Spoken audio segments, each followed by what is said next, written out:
Welcome back to the John Vincent podcast. If it's the first episode you've ever seen, this is a great one to do. It's a great one to watch, great one to listen to, because I am here today with Mel Aldridge from the Alliance for Natural Health, not Alliance of Natural Health, Alliance for Natural Health, ANH. We're going to hear about ANH, we're going to hear about Mel's journey. It's an incredible one that's taken her from war in Zimbabwe, Rhodesia, through to the UK. Incredible experience with her own health, which dramatically impacted her life, and her journey of discovering what could fix that after some quite dramatic surgery. And we're also going to understand about the role of nutrition, what ANH does to serve people from a legal perspective and a scientific perspective. And we're going to hear about something called cPNI, which is clinical psycho-neuro-immunology. cPNI, easy for you to say. It's something which, since 2011, has informed Mel's thinking and really has brought together a lot of the work that she did and a lot of the things that she had come to instinctively through her clinical practice and her work with ANH.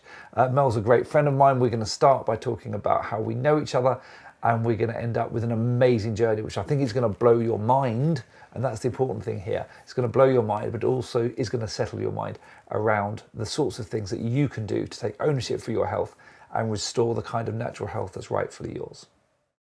Mel, what Hi. an amazing, amazing place. I've not been to this office.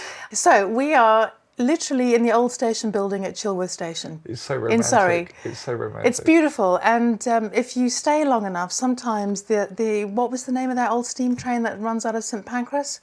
It's got such a famous name. And not the Orient Express. No, no, but it's a good game. It's a good game. It's someone who listens to this is going to be screaming the name out. Okay, good. But it comes past about 8 o'clock at night, sometimes on a Tuesday evening. How romantic! It's and I think it's worth saying that we may get the odd train. Yes. To punctuate this conversation. Exactly. Which is so good. if you hear trains, you genuinely are hearing trains. Yes. This podcast is all for people that hear trains. When they don't realise they're hearing trains. Yes. Mel, I thought we could start with, well, first of all, can I just say, I was driving here in the sunshine, so excited to be interviewing you. You're an amazing person. You not just have incredible expertise and amazing curiosity, you've got a fantastic journey of your own that you can talk about, and you're a great friend to me. So thank you so much for that. You're an amazing person. Know. I'd like to say that up front. You're fantastic. You make me even more shy. No, it's true. No, you're not.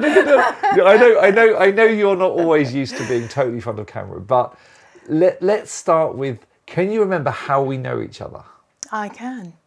I'm trying to think how far it goes back. It goes back really quite a long way. It must be about 2000, about 11 years or so, I think. It really goes back a long way.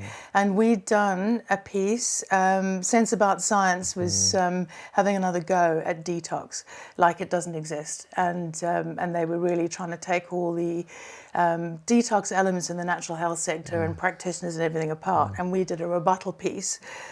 And you saw that rebuttal piece. I did. And we got this phone call out of the blue saying, I'm John Vincent and I've seen this and I need to come down and talk to you. And you sort of booked a meeting for an hour, and I think you left 8 hours later. Yeah. It was a long meeting. It was when we were still at the other office in Dorking. And I mean, you guys were incredible, because I think you said, look, here's a doctor, here's a nutritionist, and here's a scientist's view. And I think Sense About Science had been saying that, celebrities, if you don't know what you're talking about, don't worry, we're only a phone call away. And then you ended your piece saying, dear Sense About Science, if you don't understand the science, don't worry, we're only a phone call away, which was cheeky. But it amused me. So yes, and then since then, you were incredible and very supportive at Leon in helping us make sure that our food values were right. And you came to lots of Leon events. I know, those were incredible days. We loved Leon, the ethos, the passion, the people, the way you took care of everyone. I mean, the food had energy So yes, perhaps we'll work on something like that again one day. But we'd love to find out about you. But briefly, Alliance for Natural Health, ANH. What is that? How do you describe that to someone who's meeting you for the first time, or meeting the organisation for the first time? I know, it's tough. I've been eating, sleeping, breathing it for, do you know what? On the 1st of July, it'll be 20 years. Wow. Are we having a party? Well, we had a party for for ANH's 21st birthday. Right. But yeah, my 20th anniversary. Although I have known Rob ever since he set up ANH. Yes. So, Alliance for Natural Health, we're a non-profit organisation, and we basically protect and promote natural, sustainable and regenerative approaches to healthcare. And within that unbelievably broad definition, we are there sort of holding the tide back of, of convention, the sort of onslaught of the pharmaceutical lobby that doesn't want natural health to exist. We stand up on the lobbying front, the campaigning front. We take legal actions when we need to push back on legislation. We do an awful lot of education. In fact, one of the easiest ways of maybe understanding ANH's remit is through our CARE acronym, which is Campaigns, Actions, Research and Education. Okay, brilliant. And anything really that affects our ability to access natural products and be able to take care of our health in the way that we would like to, we have some kind of involvement. And then we do an awful lot of education for people on how to take better care of their health. Early on, I described ANH wrongly as the Alliance for Natural Healthcare, and Rob and you were very keen to say, no, it's the Alliance for Natural Health, because it's not just supporting what you might call natural healthcare practices, but it's about making sure you support natural health.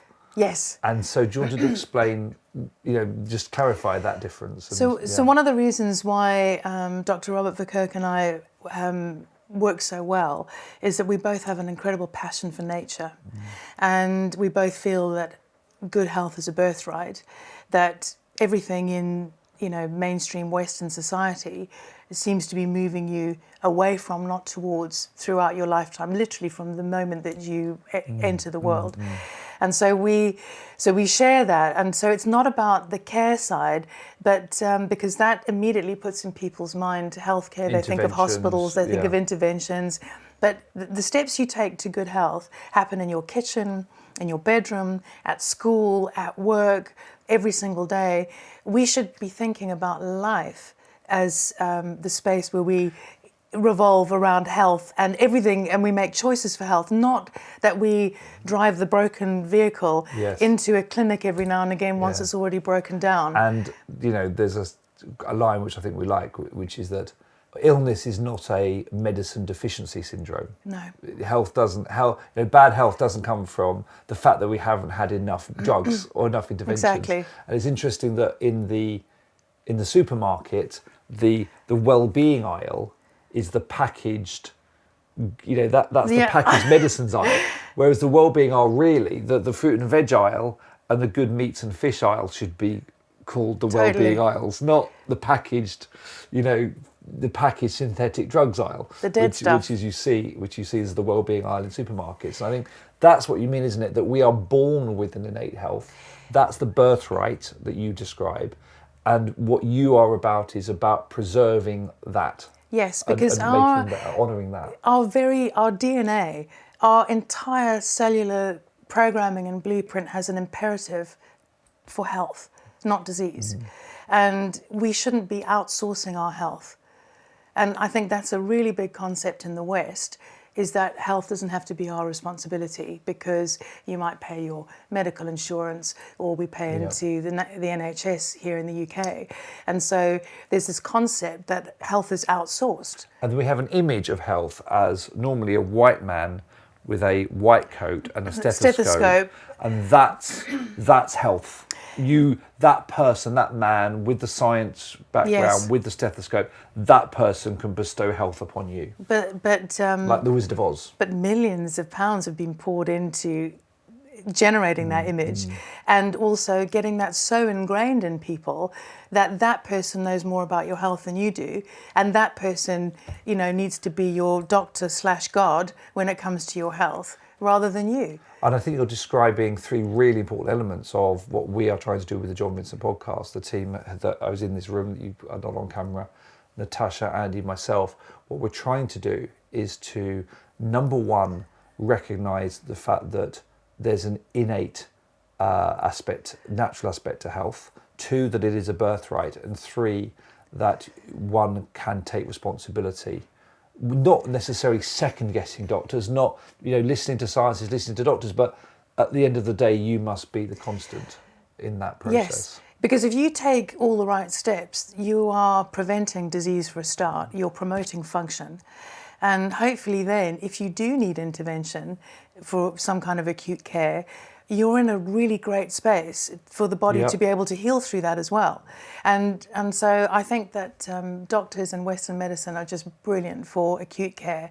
I mean, if I got hit by one of those trains, you wouldn't have crystals. I wouldn't have crystals, and Crystal no, A&E, and I wouldn't be drinking flower essences and exactly, everything. yes. I would want to go into A&E. So it's about understanding, you know, who does what and when's the right time. Absolutely. I mean, you go to a hospital, they just simply, even your GP, certainly hospitals, they do not have enough time to optimise your health. They have enough time to get you back to being effectively vertically ill, or, you know, as opposed to horizontally ill. They'll take you from horizontally ill to vertically ill, but they do not have enough time resource to get you to be fundamentally healthy. And that's where our own... Get me started on the food. I have a family member who's been in Britain's top heart hospital. Right. And I mean, I have no words. I know, it is completely unmentionable what turns up. My dad came out of an operation on his, you know, of colon cancer, and the first thing they gave him was like the worst packaged sandwich with, you know, processed ham in it. And I was like, are you actually kidding me? With the amount of chemicals in this sandwich, a processed sandwich, it's dead energy sandwich. Oh, how can this be in any way a healing protocol? And so many people, so many of the patients in that hospital are all diabetics. Yeah. Oh. And they're just served up all this sugary stuff from morning till night. They gave my dad ice cream and jelly. He was diabetic. I said, you do know he's diabetic, don't you? And they said, oh, do me a favour, write it on the whiteboard behind him, would you? So I had to write on the whiteboard, diabetic, on the whiteboard, thinking, what the hell? So ANH, you spoke about the regulatory framework, the legal capabilities that you have, the way you try and influence legislation, Europe and America, is that right? Well, so our sort of banner is good science, good law. Right. So Rob is obviously the science, yes. and he's now become a pretty, you know, good legal brain as well. And putting those together is how we do our work. And yes, we also run ANH USA as well. Right. So we have ANH Europe, ANH International, which is based here, and ANH USA. And the international covers literally the whole world. It does cover the rest of the world, yeah. And one of the services that you offer is not just legal advice to doctors, to practitioners, to supplement companies, to natural health companies, but you also have an advisory capability to what doctors, functional medicine doctors, nutritionists, you advise those as well? Well, we have, you're talking a little bit of a crossover with our consultancy arm. Okay, right. Because obviously in our non-profit organisation, we are working towards, you know, the good of the whole, and we're putting out information that's for the public good. And yes, practitioners fall under that as well. Right. But if we've got to do anything specific for companies that is going to benefit them, then that's a separate deliberately arm's length. Deliberately, because non-profit work is really for the good of the whole. Right. We're funded only on donations. Right. We have been ever since ANH started in 2002. It's not always easy, but if someone does want to donate to ANH, they can go onto your website. They really can. Find out. Okay. Or they can call us. They can talk to us. We can give more information. Yeah. Okay, but part of your role for the good of all is to advise all practitioners. So you try and pull all of the latest science around health. We do. And you have a resource. So it's not just the legal side. You also advise people who are interested, practitioners, doctors, in the latest science of health. Here in our international base, we also have what we call our Pathfinder members. Right. So people can actually join and be members. And we do a monthly Q&A where you have sort of one-to-one time with us, and there's a few other things as well. And then we pull together for our practitioners. We do quite a lot in terms of webinars and things that they wouldn't normally get in different places, just through our connections and through the people we know. So we're there as a service, as a resource really, and we try and bring the latest to our practitioners. But then obviously the huge side of the public benefit is all the education. So our website is absolutely rammed with information. So if you're a practitioner, you should be interested in ANH. If you're an individual, most people are individuals, I think, aren't they? I think most people are individuals. If you're a layperson, yes, exactly. If you're a layperson, yes, then you can also access it as well. Can you remember where the word Pathfinder comes from? I can. Yeah. Because I think you had a hand in that. So we had a morning, didn't we? We did. It just shows you that in business they say the brainstorming meetings produce nothing. It's actually the random moments. So I think we had this whole session, hadn't we, at my house on the hell to call them. And then literally I got up, went to get a jug of water, and I went, Pathfinder. But you have to move. It's about movement, right? Wow. Which is an important thing within the cover. There's a reason for that, and it's all linked to dopamine. Okay, so what happens? Why do ideas come when you move? Why do things release when you move? Everything comes when you move. Okay. And if you think about us, going back, through evolution, we had to move to survive. We had to move to find food. We had to be curious. We had to look over the next hill. And so movement is action, brings change. Well, there's another Mel called Mel Robbins. Do you know Mel Robbins? She's written something called the 5-second rule. And her philosophy is movement breaks procrastination. Yes. So she has this 5-second rule where she was depressed and she said, well, nothing had got her out of bed. She'd written the pros and cons of getting out of bed. She'd rationalise it to herself. And she never got out of bed in the morning. She just was stuck in bed. And she said, right, tomorrow morning I'm going to count from 5 to 1. I'm going to get out of bed on 1. And she found herself up on 1. And then she applied that to everything that she did. If she had a difficult email to write, difficult thing to, she would just go 5, 4, 3, 2, 1 and begin. Because once you've literally moved the body and you've begun, it breaks procrastination. And so it's the movement. It's not the mind that necessarily drives the movement. It's the movement that drives the mind. And I think that's something we're going to come back to. We can come back to that. It's hand in hand because obviously dopamine is a neurotransmitter and it's our curious neurotransmitter. It's our motivation. Yeah. And so, I mean, the more curious you are, some people are pretty motivated and they've got enough of that. If you've got challenges with your neurotransmitters, it can be more of a challenge. And then things like that become a new habit, mind over matter, and you can do that. Amazing. So Mel, let's talk about your career and your health journey, because I think early on you had thyroid issues, didn't you? But I don't want to maybe you start there, maybe you don't start there. But if you go back to your childhood, you grew up where? In Africa, or did you? Yes. So born in Malaysia, and then moved as a young child out to Rhodesia, which then became Zimbabwe, and that's where I grew up in Africa. It's an incredible place to grow up, right? It gives you a world perspective, it gives you a different perspective, a natural perspective on life. What was your childhood like? Do you know, because I grew up during the war. Not the Second World War. Not the Second World War. Just to clarify. Just to clarify. Yeah, thank you, John. You're looking good. You're looking good. Carry on. In the Rhodesian War. Right. That gave me a very, I think, an amazing start in life. And if you think about, anybody who did live through the Second World War, the thing that they always talk about is the unity and the comradeship and the community strength. And I grew up with all of that as well. Strangers, it didn't really matter. Everybody was part of this. Who was fighting whom in the Rhodesian War? It's a challenge, because if I say to you that the Rhodesian army was fighting the who were the terrorists at the time. And those terrorists were funded completely by China and having all their weapons, So as nothing is ever as it seems, is it, John? I think let's not go political on this. Sure. But I think your listeners, with what we've just been through in the last 5 years, I hope that there are more people realising that nothing in this world is as the mainstream wants to portray to you. And that was the case with the war. And that was totally the case with the war. And there was a big thing where obviously Rhodesia had been a colony of Britain and then had become independent, but there was still a hand in Britain selling us down the Swanee, basically. Okay. And there was another big story out there. But for those of us, growing up at that time, I was just too young to have any of my friends in the war, but obviously my family members, my cousins and things like that were just getting to that age when the war stopped.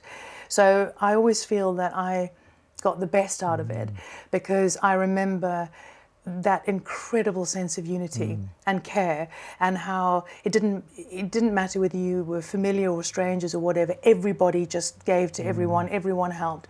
We had rationing. It was just like the Second World War. You couldn't buy anything. You had coupons for fuel and all of that, and people would put out a message. There was no social media or anything, but if someone had to get to the hospital and they'd run out of fuel, they would get a message out, and people would just be there giving you their coupons, so that you could do that. Everyone helped everyone, and it was quite an amazing time.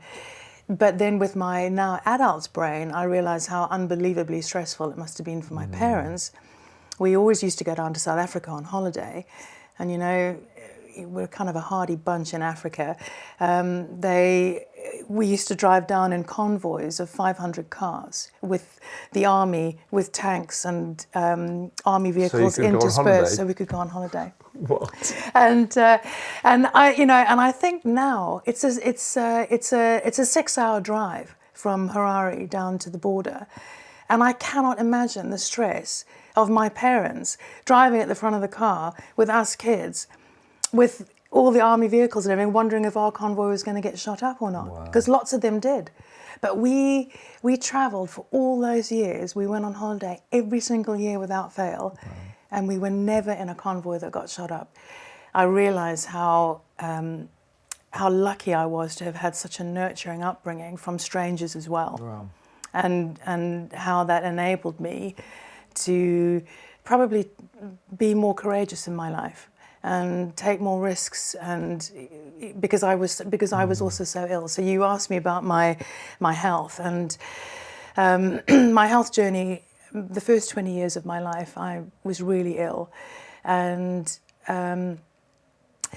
dating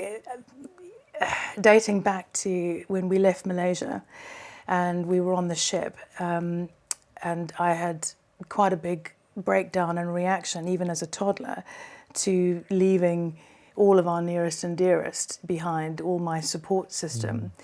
And by the time we'd arrived in Scotland to stay with friends of my parents who were actually on a Navy base there, I had stopped walking, gone back to nappies, stopped speaking. How old were you? I was 2 going on 3. And I had been walking and talking since I was sort of 7 months old, so it was a huge shift. My parents were obviously in a lot of stress, and their friends took me to the Navy doctor, who determined that the best course of action for this intense stress that I was under is to put me on Valium. So he put me on Valium, and then every single doctor until I was 13, even in Africa, kept me on Valium till I was 13. So that set me up for obviously not a good health trajectory, and I had so many problems in terms of my immune system and my immune health, and Valium can be very toxic to the thyroid as well. So it's no surprise that I got an autoimmune disease by the time I was 17. But really, textbook descent into autoimmune disease. So just one infection after another. at least 4 rounds of antibiotics every year. By the time I got to 16, I got glandular fever, and then I had an emergency tonsillectomy with quinsy, and then I got scarlet fever in hospital. I was just on the floor. And then by the time I was 17, I had Graves' disease. But we're going back. For people watching, can you explain what Graves' disease Graves' is? disease is an autoimmune thyroid disease that is to do with an overactive thyroid. So you can have like a thyroid storm, a storm of, where it's overproducing, and it's... Well, it's very dangerous because your thyroid is your master controller in your whole endocrine, your hormonal orchestra anyway, but it's also in charge of your metabolic fire, basically. So it's your brake and your accelerator for your metabolism. So when it's overactive, everything revs up to the absolute maximum. So you have high blood pressure, you have a really fast pulse, everything is over. And some of your listeners may have seen people walking around that have got very sort of bulging eyes. And that is one of the symptoms, which I'm very lucky I never got. But mine was undiscovered. It was undiagnosed for about 18 months because we're going back to Zimbabwe in the early 80s now. And there just wasn't the understanding or the knowledge base. And our beloved GP told my mother that she had a nervous teenager with an irritant heart muscle and she just needed to let me relax a bit more. So you can start to see a pattern of why I maybe fell out of love with Western medicine and realised that by the time they'd used all manner of drugs to try and control it, by the time I was 20, they removed the entire thyroid. They gave me a total thyroidectomy and managed to paralyse one of my vocal cords in the process, which has obviously never recovered because the nerve was cut. So I had to learn to speak again as well. But didn't tell me at that time that that wasn't going to be a fix because it's like everything in my sort of health life went backwards. So I should have landed up looking anorexic, like I was, starving myself because your metabolism is running so high.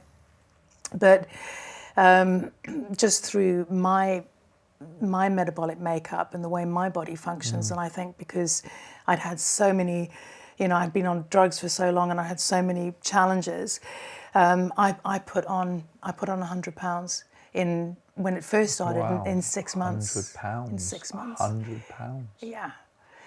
And so the emotional onslaught at that age of being a normal weight teenager, having a normal teenager's life, to disappearing in what felt like a fat suit.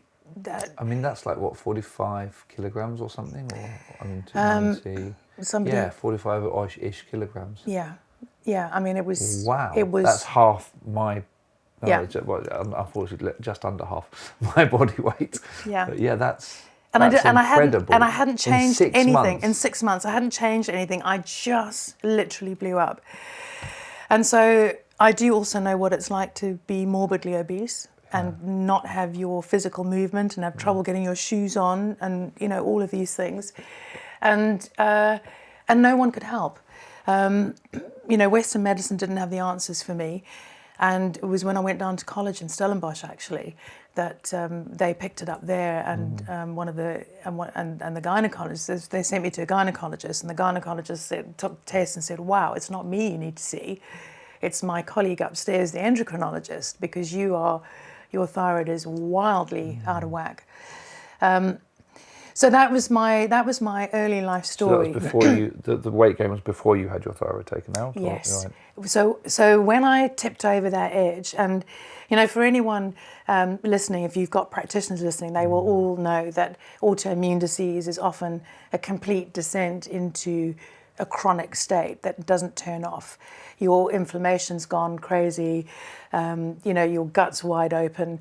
You need three things really: leaky barriers, whether that's blood, brain, gut, skin, whatever, leaky barriers, a genetic predisposition, and then triggers of some kind, whether they're emotional, environmental, whichever. And once you've got your perfect storm, it doesn't take very much for you to tip over the edge into an autoimmune disease. And look, you had your thyroid taken out. Mm-hmm. Is it fair to say that looking back on it, you felt you didn't need to have your thyroid taken out? Okay, so there's two things. One thing is that I'm now immensely grateful for my journey, because had I not gone through 20 years of health, fire and brimstone, I wouldn't be doing what I'm doing now. I think that, but had I got the knowledge that I've got now, or had it been now, and we'd have amazing practitioners like we have now, I wouldn't have even gone that far. It would have. I would have been picked up and helped before I'd even got to. For someone with an overactive thyroid, and we'll come back to underactive in a minute, what is the protocol that a practitioner that you've just described would deploy to help someone who is on that trajectory, the same trajectory that you are? What would they do? They would sort out the gut? The gut. They would have picked up immediately that having had so many rounds of antibiotics for such a long time, from really almost, toddler all the way through, into my mid-teens, they would know that my microbiome would have been absolutely destroyed. And having had such a leaky gut for so long, I'm now wildly gluten intolerant. And I think I always was. But if you have a really robust gut and you don't have a problem, you can tolerate some gluten. I happen to think it's not human food and no one should be eating it, because the protein, gliadin. the gliadins, the gluten proteins, they mimic another protein that we have in our mucosal wall inside our gut that is meant to open the tight junctions when the immune system in the mucosa in the gut is asking the body for help. So if you eat a pathogen and it's something that your immune system in your mucosa in your gut can't deal with, then it will open the tight junctions. Yes. And leak some stuff out so that the big guns of the body's immune system can come in and fight it. I'd like to do a deep dive on that, because there are some. Is it zonulin? Zonulin. Zonulin. And I was speaking to another doctor the other day who was saying, the whole zonulin thing's been disproven, etc., etc. So I'd like to come back to that, but it does seem that even for a short while, that gluten arguably does open the tight junctions, and whether they close again or not, but I think it is observable that tight junctions are opened by gluten. But we can come back to that we can come back to it. I happen to think that that mechanism has not been disproven. Right. It is a very genuine immune mechanism, and if you think about the Western diet, with toast for breakfast, sandwich for lunch. For dinner. I mean, when is your gut ever closed? Yeah. And therein lies the problem. I think that's a whole. That's another. That's 20 episodes. That one.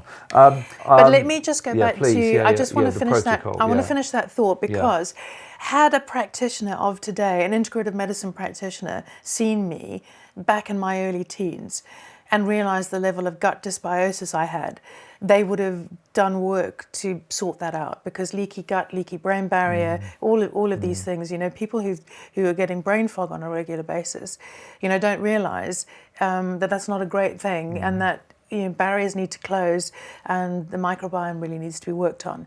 So I think that had I had that work done, had people understood inflammation, low-grade inflammation, had they realised how my liver was probably struggling because it had Valium since I was a baby, all of that could have been, dare I say, detoxed out. Let's hope Sense About Science aren't listening. Good link. But that could have been cleared, and that inflammation dialed back so that my thyroid didn't have to get into that place. What specific actions are required in order to fix the gut?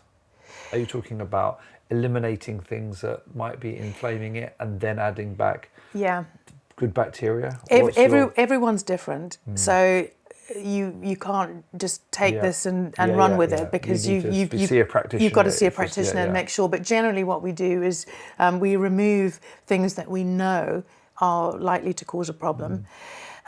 We then, work to calm down the inflamed mucosa and really help the mucosa to start, and make sure that you're putting foods in that is going to help you to maintain that healthy sort of cell turnover, that you've got enough mucin, you've got enough mucus to line the mucosa, all of those things.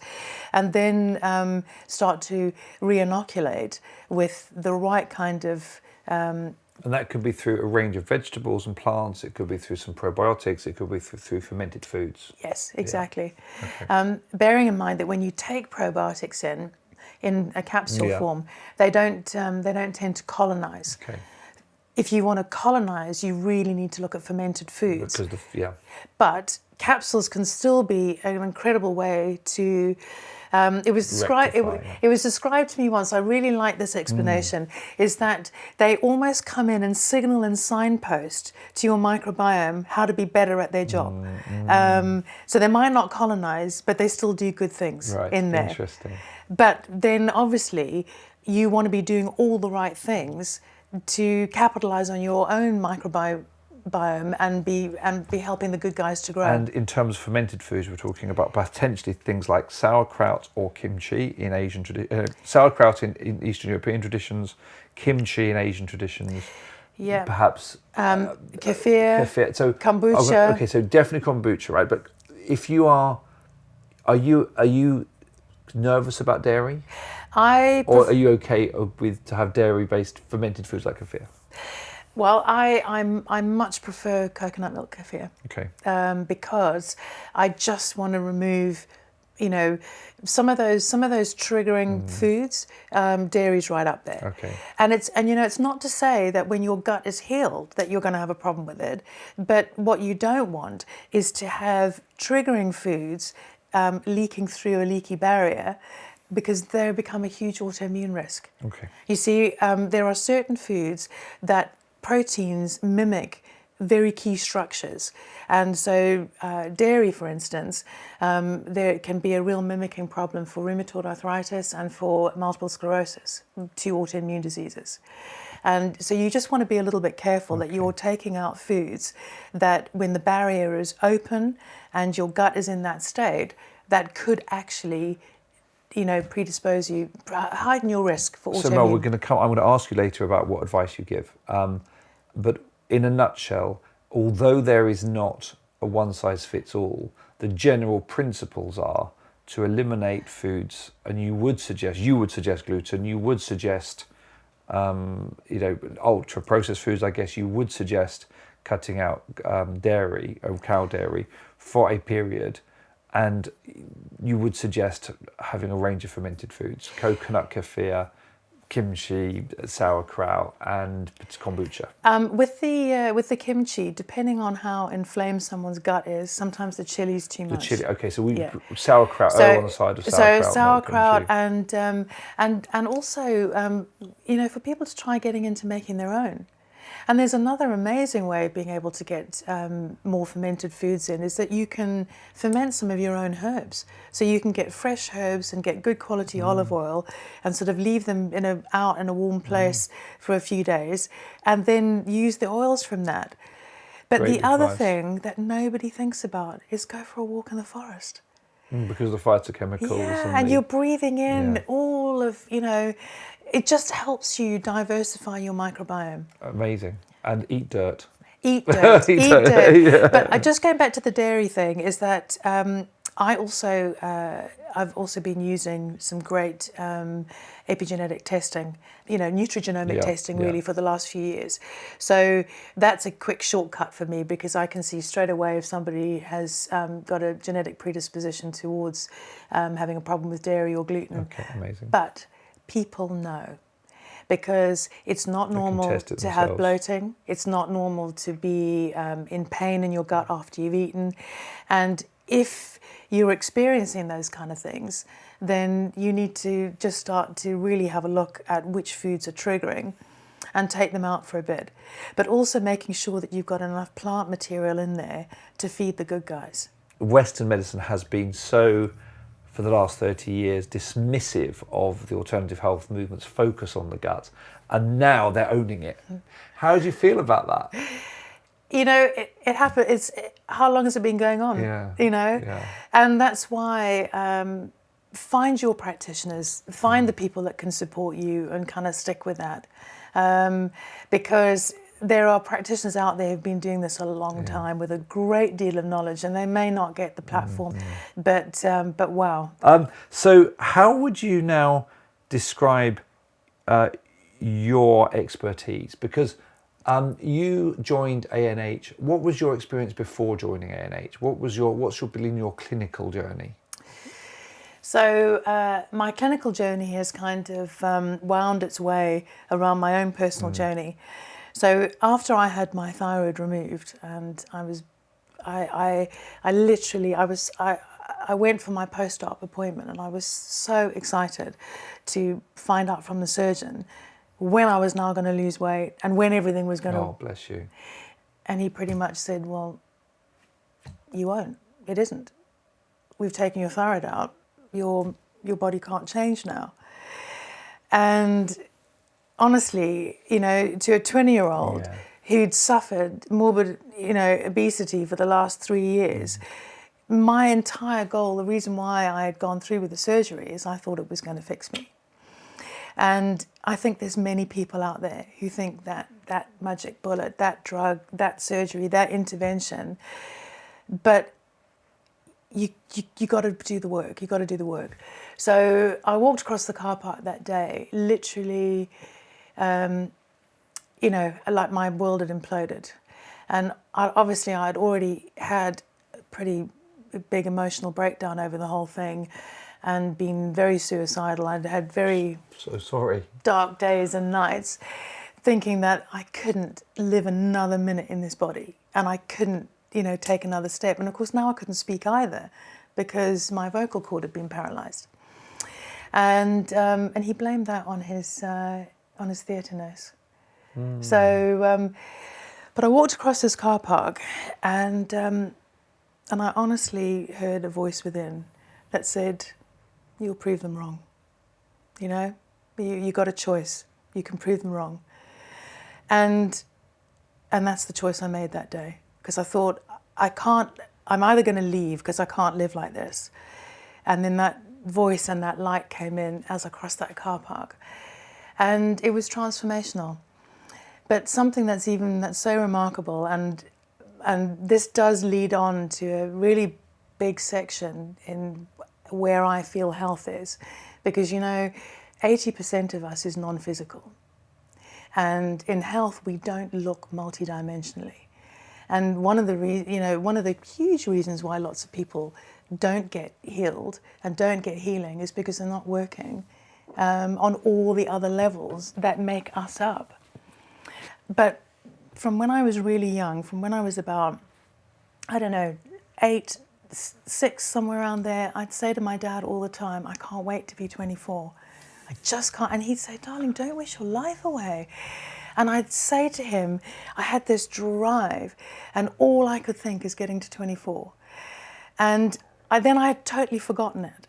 But when I got to 24, I was in England by now, and that's when I had a really big spiritual awakening. And suddenly I understood that light and that voice and that information. Then I looked back and I could see the drive that I had as a young child to get to 24. And then you really understand how your life is it's just the most perfect journey that you've chosen at a soul level, because of the gifts that it's going to give you and the mission that you're on and what you come to achieve and what you come to do. What a wonderfully positive way of thinking. So at 24, I understood that I had to heal my heart first before my body, and I really had to go on this journey that was calling me to understand so much more about our non-physical side. And so my clinical journey began with that, really. Had there, Mel, been any pieces of external inspiration that had caused that, or was that all from inside? Had you seen anything, met anybody, or consumed any information that had given you that sense So I came over initially to do a year's travelling, following a lad that my mother was horrified about. But again, you know, it was never going to be. But he got me here. Okay. He got you here. He was like John the Baptist, or whatever it is. I know he brought you the Pathfinder. Yeah, exactly. He was the Pathfinder. He was the Pathfinder. Yeah. And so I have a lot of gratitude to him because what's his name? His name was John. Oh, he's John the Pathfinder. It's John the Pathfinder. Yeah. And it lasted 3 days when I got here. Oh, your yeah, a whole relationship? 3 days, yeah. I won't ask what happened, but there we go. And my mother had tried to tell me that it was going to be short. the resonance was not going to be the same. There we go. But he was fit or something. And he was a rugby player. He was a fullback. Okay, there we go. So, and he'd come out to Zimbabwe for 6 months or so. And that's when we. So John, you had the John relationship lasted 3 days. Then what happened? Sorry. Then I came back. Then I came to London, and then I did what all the Antipodeans do when they're in London.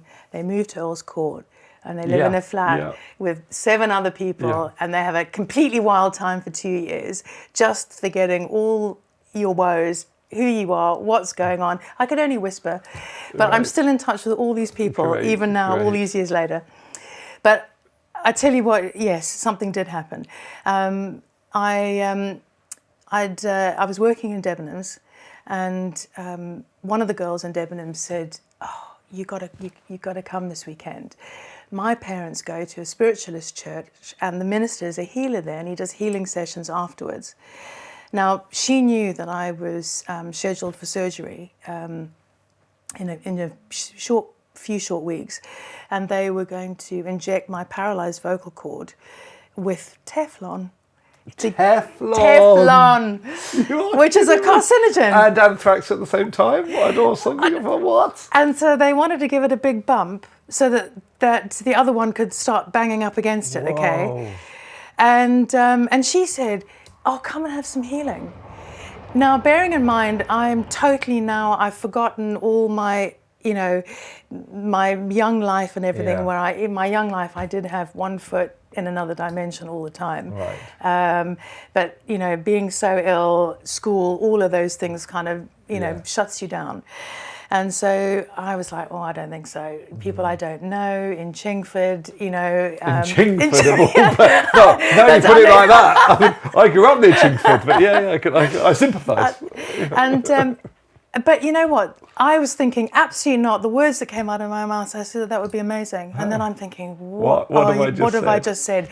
So anyway, her family, salt of the earth people. Her dad was a sign writer in Chingford. Okay. Took me to the spiritualist church. The minister did healing for me. I had this incredible experience. He didn't say a lot, but my whole body just lit up, and I could feel my whole throat. I could feel everything he was doing. It was amazing. And I left there thinking, wow. And then didn't think anything more of it until I had my pre-op appointment with the surgeon to just have a look before the surgery. And he said, "I can't believe it, I'm just going to take another look." He said, "I think I've just seen some movement and your vocal cord's got a different colour. It's looking more pink." And he said, "You know what?" He said, "I'm going to cancel the surgery and I'm going to send you to speech therapy instead." So I never had the surgery. Great surgeon. Now because a lot of surgeons would have just been on a process, sausage machine, sausage factory, and just carried on. But amazing. I've just been so looked after in my life, really. I wasn't meant to get the Teflon. Wow. And so the vocal cords never come back. But something he saw on that day was enough for him to cancel the surgery. And then I did a year of speech therapy and learned to speak again. Fantastic. So yes, something did happen. So there was another, and then things started to come together. And as you do, you see a sign, you see something, it triggers something in you. And we're going way back now into the mid-'80s, where the Mind, Body and Spirit Festival first started. Do you remember? Yeah, I know of it, yeah. And my friend and I saw a sign in London, and I said, "Wow, we need to go to that," not knowing anything or whatever. And so we went to that, and one thing led to another, and I met people, did things, and my path had started. And I was 24. Amazing! What a fantastic. And Mary, what was your professional? What was the first hook that got you into being a practitioner? What field did you study? So what got me there initially was working with people's emotional pain, because I'd been on such a journey, and then I had realized the impact of emotional pain on our physical bodies. And I'd been on this huge journey myself, and not being a practitioner, but having people just say, "Oh, can you help?" And so I'd started doing, energy work. I mean, even from when I was a child, I used to want to put my hands on people. I always knew where the pain spots were. And so I started with the non-physical work. I started with energy work. I started with talking to people. I started with hearing a bit of their stories, and then being able to move energy from their tissues. And so, of course, I started with that, what will be, seen as quite woo-woo, way out there stuff. But in fact, our energy field, the problems happen there before they get into your tissues. Just doing that very quickly. I mean, in Feed NHS, we provided some food to a doctor in a hospital, and she, Western doctor in a Western hospital, and off the back of the food that she got some kudos in this hospital, because we had managed to provide the hospital with food through Feed NHS. And off the back of the reputation she'd got from that, she said to her doctors, "I would like to do a proper clinical trial on pranic healing on the gut." And they said, "What?" And they said, No, I'd like to." And he said, "You set up the experiment. You do. Obviously, it can't be totally double blind, but you set up the protocols. You set up the rules by which I must do these experiments." And she's a year into it now, and she's got 100% results. And the doctors don't understand how, of course, but she's able to demonstrate it according to the protocols of the test that they set up. So to your point, I think we are going to discover more about energy medicine and about the ability for one individual to impact the other through energy. Yeah, we have to. I mean, our energy fields are meshing right now, and it's really comfortable because we've known each other a long time, we're friends, and we have a resonance. But everyone knows what it feels like to sit next to a person they don't have a resonance with, and to be in the. So we know all these things. We talk about our gut instinct. We talk about the way we feel about something. We sense the energy in a room, and yet we want to deny that energy has any benefit in our healing. So my initial fairly significant chunk of time as a practitioner was wading through people's emotional lives, not like counselling at all. A friend and I, the same friend that I went to the Mind, Body and Spirit Festival with, we sort of developed a practice that we called metaphysical repatterning. And for want of a better word, it was finding where that stuck energy was caught and being able to move it so that people could move themselves and be free. Did you receive training in this, or was this something you just instinctively channeled and started to do? Yeah, just knowledge that started to come through. Amazing. And what sort of results did you get from that? Amazing results. I mean, really, really phenomenal results. People, I look back now and I think, because we did it in a way that we weren't necessarily set up clinically like I'm a practitioner now, but you would just help people and things in their lives would start to get better. And they would understand more, almost like making the space so that they could process some of those emotions, they could process some of that trauma. And, we ended up seeing people with, some quite serious things, really. I mean, at one time, I was wondering, if this was the right path to carry on going down, and whether I needed to go and get some kind of psychological qualification, because at that point it was very much more just a healing thing. But obviously people tell you things. So It is a wonderful thing because our tissues have memory and our bodies remember everything, and we shove emotions into tissues. But conventional medicine never looks at what might be in the layers behind that joint pain or that organ dysfunction. Chinese medicine does. You know, the 5 elements, and it all looks, I mean, the organs all have got emotional, linkages. We're just fresh, and Natasha will know this because she came to New York with me, meeting David Leeds, who's a 5-element acupuncturist practitioner. And a lot of his, conversations were about where, from a somatic feeling or body perspective, the emotions sit, and how the human language has, venting your spleen, or those things that are embedded within our language, and understanding that the emotions impact our organs and they relate to different feelings. So, completely.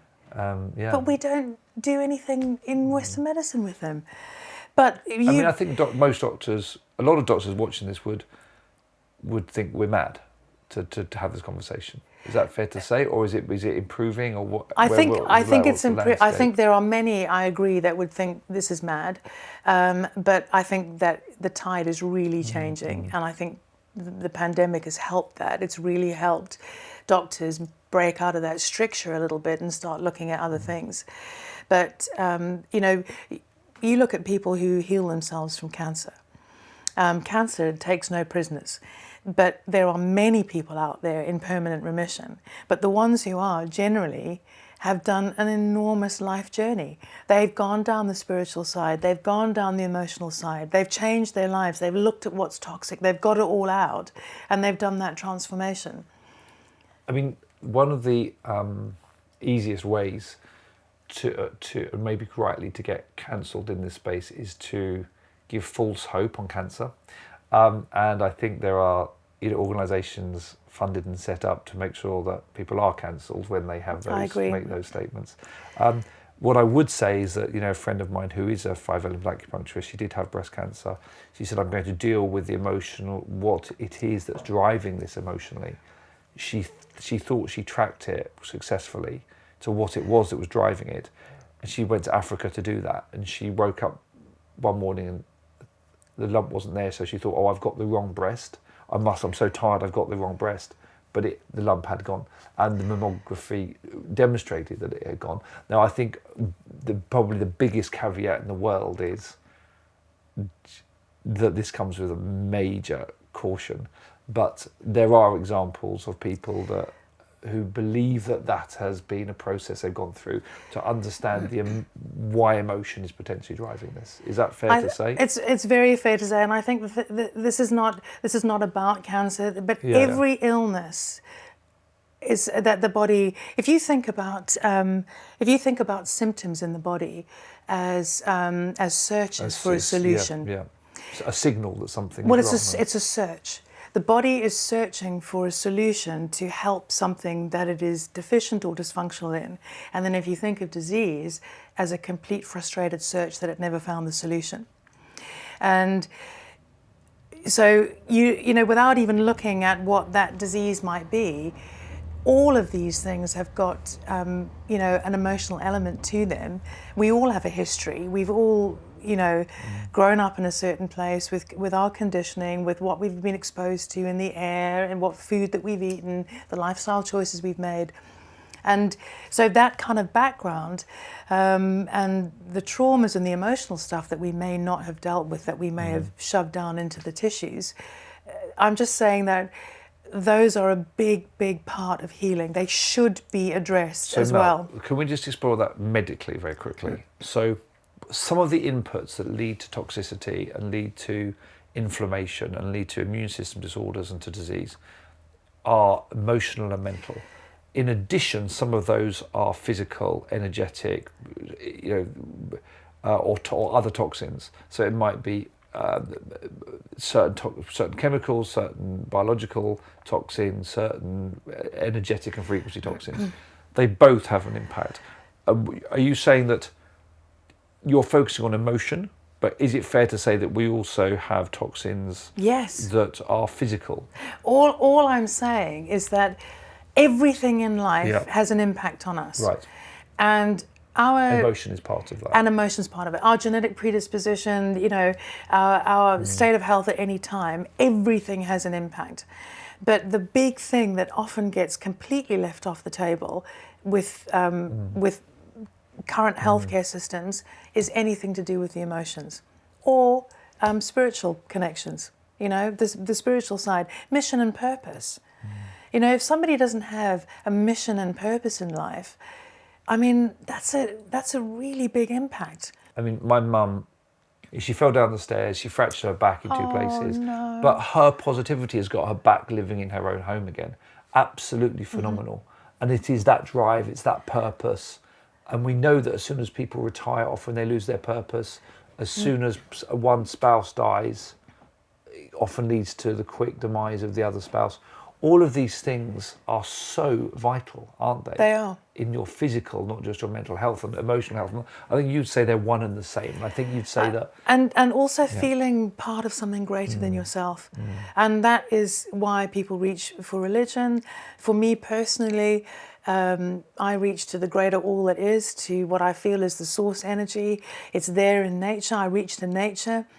But if you don't have that, if you don't have mission and purpose, and if you don't feel part of something greater than yourself, you are taking away a huge part of what we need to be healthy and what your body actually needs. If you think of the stress response that you're kicking off in your body to not have those things, then you are already leading yourself down an inflammatory pathway. We look at blue zones where people live the longest. I know there's some backlash now against some of the blue zone arguments, but on the whole, it seems that positive relationships in those communities and purpose has a big role to play, not just oily fish or the inflammatory foods, which are important as well, but the emotional interconnection. Well, Rob Verkerk from A&H actually met Michel Poulain, who's the key... Mr. Blue.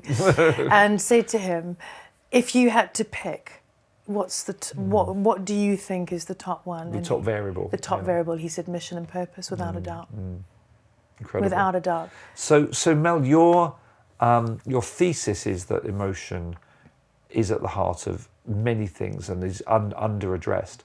What, if we could just deal in a nutshell with your clinical training, what various bits of clinical training have you participated in to get to this point? I guess, like many practitioners who have reached a great old age like me, it becomes like a patchwork because So I had all of that early training. Then I realised I wanted to actually do more with the body. So then I went into massage, and I actually taught aromatherapy for 11 years at degree level at St Mary's University College on the sport rehab program. And then I realised, but now I'm working on this, and but where they're living and sleeping. So I became a feng shui practitioner, so I could go in and look at the energy flows in the houses, and and then look at how they were all relating in their relationships. And then nutrition came, obviously, and so my journey is really quite different because many people start with nutrition, but nutrition came, much further down. So then I did my degree in nutritional medicine. And obviously, I've been a functional medicine practitioner for 20 odd years. But my passion, my pure passion now, which feels like it's taken my tapestry and stitched it all together into this, beautiful kind of woven masterpiece, is clinical psychoneuroimmunology. And so it's a real big mouthful. We call it cPNI for short. It was born in Europe from a real visionary clinician called Leo Prambaum, Dr. Leo Prambaum, who's Dutch. And he had been fascinated with psychoneuroimmunology as the research science was coming out. But realizing that, because he since he was young, he's always thought, but what's the why behind everything? Why is it like this? And why do people do that? And from behavior all the way through to health. And so he thought, well, this dry research science that really looks back at all this evolutionary biology and looks at how our bodies and how we function in the modern world, but there's no clinical element. And so it's 36 years old now, cPNI, but he birthed the whole modality, basically, the clinical modality. And I did a postgraduate diploma back in 2011 for 3 years part-time. And we have waited 11 years for him to bring the masters in English. And finally, last October, so now I'm doing the masters as well. And that's why I rang you the other day. You texted back, so I'm in a master's thing. So what would you say, how would you just summarise this practice, cPNI? Well, when I first went and heard him speak, it was like the most exciting murder mystery novel ever. I was on the edge of my chair for the whole 2 days that he was speaking, and I was like, yeah, sign me up. Because if you think about our history, our evolutionary history, and you think of that as nature, because we literally have been developed, these bodies evolved to be able to live out there pretty much on the savannah in Africa before we started to track north. So we think of that as nature. And yet we've taken that physical body that's been made for nature and we've dumped it into culture, and nothing works. And if you don't understand how to recreate nature in culture, you are going to suffer from all of the culture diseases and everything. And so he wound in that first sort of introductory lecture of his, he wound in everything I'd been doing. Because, he also understands mission and purpose, being, part of something greater than yourself, needing to be in nature, but all this evolutionary biology as well, that enables us to understand all the pathways and how to influence them so that the body can restore itself. That's the key thing. So this links right back to the whole premise of ANH in terms of accessing natural living in order to promote something innate as a natural health. But working with nature, not against it. And I think that's key. A friend of mine who's a brilliant man, he's done 2 amazing biotech listings and exits. And he said, but John, I don't understand the whole caveman argument, because cavemen used to die age 25. And I was trying to explain that, of course, they might have done through war or childbirth issues or viral issues potentially, but fundamentally, our bodies are still needing the environment that produced for the 20, 30 million years, produced those genetics. And it's only been a very short amount of time that we've been in urban environments with iPhones and all of those other inputs which are causing inflammation and disease and immune system disorders.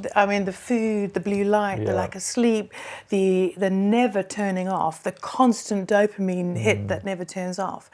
But yeah, of course, there've been many mutations, so you can't say we are still that body.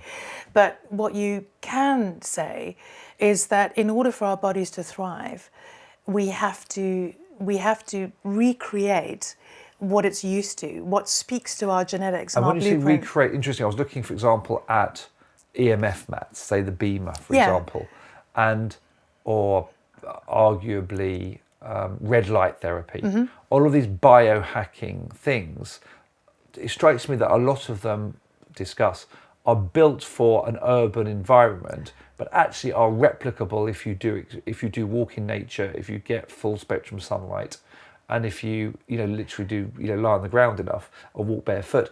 A lot of the things that are now being introduced to biohacking equipment is actually just trying to replicate something in nature. True, because that's what speaks to our genes and it's what speaks to our bodies.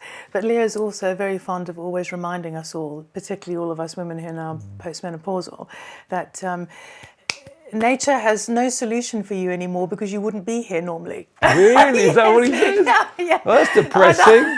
That's depressing. So obviously we're... Nice. I know, once you make it out that side. Oh, so we should call this episode, If You're Postmenopausal Woman, You're Screwed.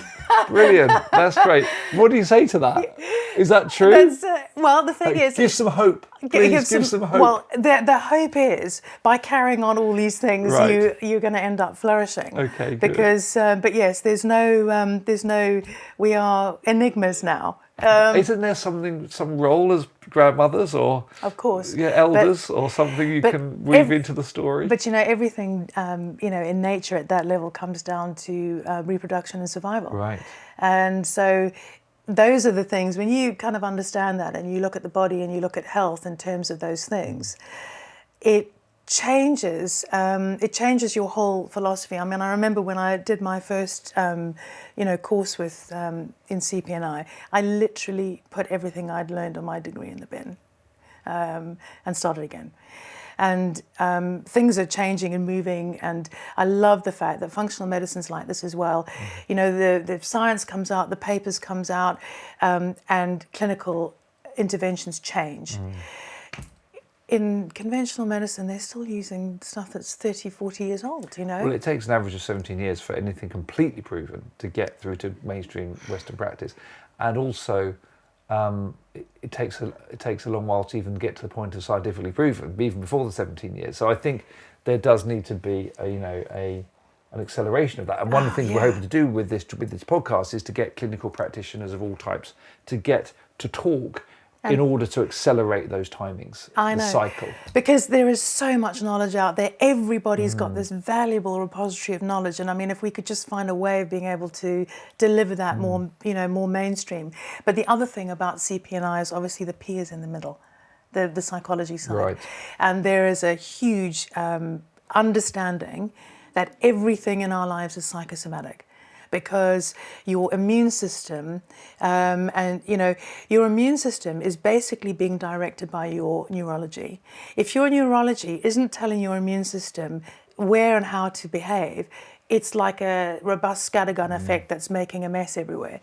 And so your immune system tastes, it smells, it hears, it feels, all of your senses. Always on high alert. Not always on high alert, but it's always... Sorry, what I mean is... By high alert, I don't mean activated. It's listening in the background. What I mean is listening. That's what I mean by high alert. I don't mean high alert as in DEFCON 5 activation, but it's always listening. It's always ready to recognise an attack. But the brain and the immune system is in this exquisite dance together. And when there is a loss of connection at any level there, you have problems. So... that's how my clinical journey is kind of where it's coalesced into this cPNI bubble and really looking at connection, which for me is so amazing because everything I do in life is about connection, helping people connect to themselves, to connect to nature, connect to each other, connect to source. And then cPNI is all about connection. Mel, you say everything is about emotion, yet we have talked about other toxic inputs. We've talked about the gut and needing the right food.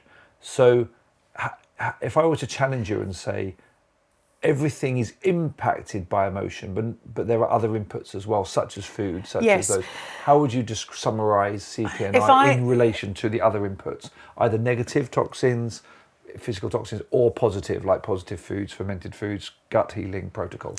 I don't want to give the impression. If I've given that impression, that's incorrect. That everything is everything is impacted by emotion. We are emotional beings, right. And we have been created so that our emotions are our navigation system. And I don't think that we are taught as a culture what that really means and how we're meant to use our emotions for the positive thing that they are. Even what we see as negative emotions, they help us to navigate this world. Well, there's an argument that we manufacture emotions, right, to some degree, that emotions are tools as well. Huge. They're a huge benefit, because if you're really tuned in to the way that you're feeling, they will guide you all the time. And if you genuinely feel righteous anger about something and you allow yourself to feel that anger, it's always going to move you and motivate you to take another course of action. Where we have problems is when we take these things and we stuff them down because we can't let them out. I mean, there's a sort of emotional restriction and painkiller kind of culture in certain parts of the world, right, where everything is being numbed. Everything is being numbed emotionally, everything is being numbed physically, and that is a suppressing of natural processes that is leading to disease. here we are in Britain with a stiff upper lip, you know, and we don't want to breathe and we don't want to shit. We don't want to talk. But yeah. And we don't want to share any of ourselves or any of those emotions. But so what I would say about cPNI is that it really is a clinical discipline that allows you to get much quicker to the place of seeing what the body is searching for so that you can help it with solutions. And the solutions are very much to restore homeostatic mechanisms that would have been challenges that we would have had throughout evolution, which brings certain pathways back online again. Okay. So you're able to do a lot with nature. So we're going to wrap up shortly, Mel, but before we do, I'd like to ask you, do you have any examples of patients that you've helped, any stories that you can share that would bring this to light for people? When I started my cPNI journey and I really understood what was needed, I did in 3 months what I hadn't been able to do in 25 years. And in terms of my weight loss and getting my health and vitality back. So I'd just like to leave people with an incredibly positive thought that your body is miraculous. So you are the case study. You are the story in this story. But I think everybody is the case study because we are miraculous beings. These bodies that we inhabit in our lifetime, unreal. I mean, real but incredible. and we can bring them back from the brink of wherever they're at. Really, if you just listen and you're able to do that, and I just want people to feel that empowerment and not be searching for magic bullets all the time and and a single drug interaction or this or that, because what ails us is normally a conglomerate of a number of different things, and it's just understanding yourself better and being able to give your body what it needs. If someone is taking away the message, which is there are no silver bullets, but it's a process and it's complicated, and what should someone listening to this or watching this do to start that process? Would they find a cPNI practitioner? What do you recommend that someone does as a starting point? I think there is a misconception that in order to achieve health, you need to find someone to help you do it. And all I'd like to say is that sometimes the first step is to give yourself permission to have a walk in nature, to appreciate something beautiful in your life. You know, one of the things that again is not well understood is that the emotion of gratitude is something that every single human being on the planet, it's the one emotion that everybody understands in common, the feeling of gratitude, because love, pleasure, all of these things mean different things to different people. But that gratitude that you feel and that appreciation, when you really get into that energy, do you know that it brings you completely into resonance with the vibration of the earth? So you come into full coherence when you feel gratitude. And sometimes that first step to healing is something super simple. I mean, we've got, quite increasingly mainstream doctors recognising the impact of gratitude or gratitude journals, or, we could take Joe Dispenza or people that are actually now clinically demonstrating the impact of gratitude, which sounds incredible, but leads to a cPNI type thesis and supports your thesis. So that's all I wanted to leave people with, is that instead of thinking you've got to scurry off to go and find someone, just listen to your body. Maybe your body is just asking you to go and have a walk in the forest. So the emotions impact, in addition to other inputs, impact our physical health. They are able to be not outsourced to somebody else, because we have more control over accessing and understanding our own emotions than a practitioner does. And lastly, a good starting point is to relax, be in touch with nature, and to recognise what we're grateful for. Is that the summary advice that you would give somebody? I think so, at the starting point. And I'm absolutely not saying don't find a practitioner or whatever, but I also know that if we can't do some of those very basic things for ourselves, you're not always going to get the best out of your therapeutic journey. Right, amazing. So thank you, Mel. Is there anything else that you would like to recommend, any practice or any advice you'd like to give somebody watching this or listening to this? Follow your inner calling. Your body is, and your mind and your consciousness is sending you messages all the time. They're giving you pointers, they're directing you towards books, things, music, and just listen and have the courage to take the step that you're called to take from within. Amazing. Thank you, Mel. That was very important, very powerful. I know you live this.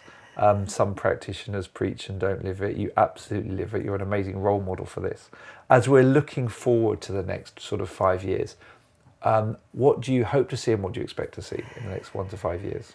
I really hope to see pharma lose its stranglehold over medicine, because the pharmaceutical companies are directing pretty much all the medical curriculum, what mainstream medicine is able to do. And I just think that doctors are amazing people. They're also people.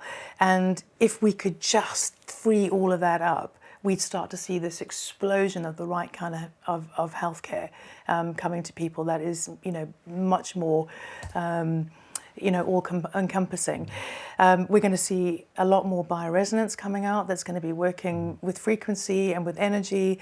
I hope we're going to see a lot more on sound as well, and all of the non-physical. I mean, sound is involved in the very creation of everything on our planet, and so it is profound for healing.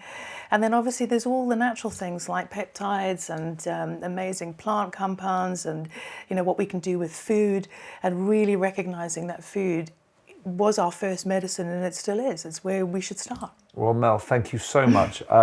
As you know, we hope that we're going to have a range of people on this journey. It's not strictly come dancing, but it's a journey. With the John Vincent podcast, we are going to have people from the pharmaceutical industry to represent their voice. We're going to have people from biotech.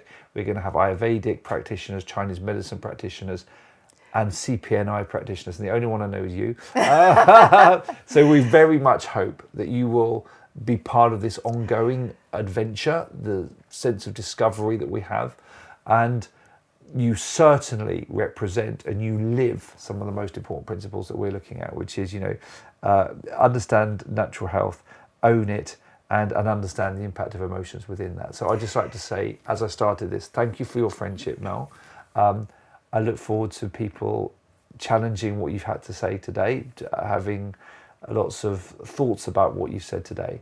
But I'd just like to say thank you so much for today, and also in anticipation of the ongoing adventures you're going to have with us. Thank you. It's been really amazing, and it's always amazing when you sort of put it all together. And what you're planning to do with this podcast is so needed, because there is space for all of us. All of us in the healthcare field have got a remit and have got value, and we just, that's what I'd like to see, is people having the same kind of standing and being able to work much more closely together. Thank you. Let's do that. Yeah. Thank you. Thank you, Mel. Thank you. There's a train. Right on cue. Is that my train? Is it my cab? Thank you, Mel. Thank you.